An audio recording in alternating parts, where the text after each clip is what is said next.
జరగబోయేది ఇదే. ఏం జరగబోతుందో తెలిస్తే ముక్కున వేలేసుకుంటారు. ఏమిటి ఆ విషయం, ఆ సంగతి, ఆ పరిస్థితి తెలుసుకోవాలి అనుకుంటున్నారా?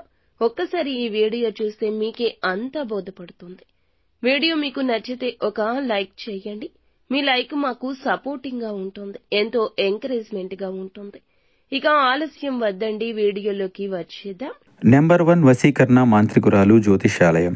అమ్మ మాతాజీ ద్వారా జాతకం చెప్పించుకున్న వారి జీవితాల్లో ఎన్నో మార్పులు జరిగాయి. మీ జీవితాల్లో కూడా జ్యోతిషం ద్వారా పరిష్కారం కావాలి అనుకుంటే అమ్మ మాతాజీ సమ్మక్క గారిని సంప్రదించండి. ఎటువంటి అష్ట దిగ్బంధనమైన అలవోకగా వేయగలదు. మీరు కోరుకున్న స్త్రీ కానీ పురుషుడు కానీ మీ వద్దకు చేర్చాలా? అయితే ఒక కాల్ చేయండి అమ్మ సమ్మక్క గారికి. మీ కోరుకున్న వారిని మీ చేతిలో పెడుతుంది. ఎటువంటి సమస్యలకైనా 3 రోజుల్లో పరిష్కారం చేయగలరు. సెల్ 9502493169. ఈ రోజు ఒక గుడ్ న్యూస్ ని తెల్లవారితే వినబోతున్నారు. అది మీ కుటుంబానికి సంబంధించింది కావచ్చు, స్నేహితులకి సంబంధించింది కావచ్చు, బంధువులకి సంబంధించింది కావచ్చు. ఒక వార్తని రిసీవ్ చేసుకుంటారు.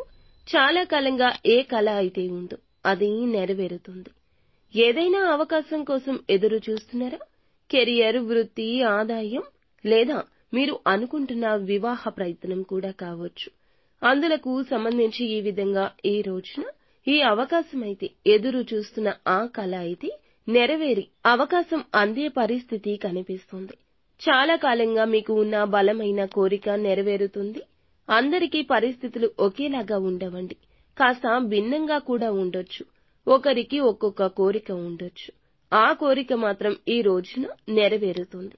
వ్యాపారస్తులకు లాభసాటిగా ఉంటుంది. భాగస్వామ్య విభేదాలు పరిష్కరించుకునే మార్గాన్ని భగవంతుడు చక్కగా చూపించబోతున్నాడు. చాలా కాలంగా ఆర్థిక సమస్యలతో బాధపడుతూ ఉంటే ఆ సమస్యల నుంచి ఉవ్విళ్లూరే ఒక మార్గం వస్తుంది. ఆ మార్గం సుగమమవుతుంది. జాప్యం తొలగిపోతుంది. పనులు మొదలు పెడతారు. పెండింగ్ పనులు పూర్తి చేసేంత సత్తా, మానసిక ధైర్యం కూడా మీలో తలెత్తుతుంది. ఇక ఈ రోజున ఈ రాశి వ్యక్తులు చాలా కాలంగా బంధువులతో, స్నేహితులతో విభేదాల కారణంగా దూరంగా ఉంటుంటే వాటిని పరిష్కరించుకునే ఒక కీలక అవకాశం వస్తుంది. మీ మధ్య ఉన్న విభేదాలు పరిష్కరించుకుంటారు.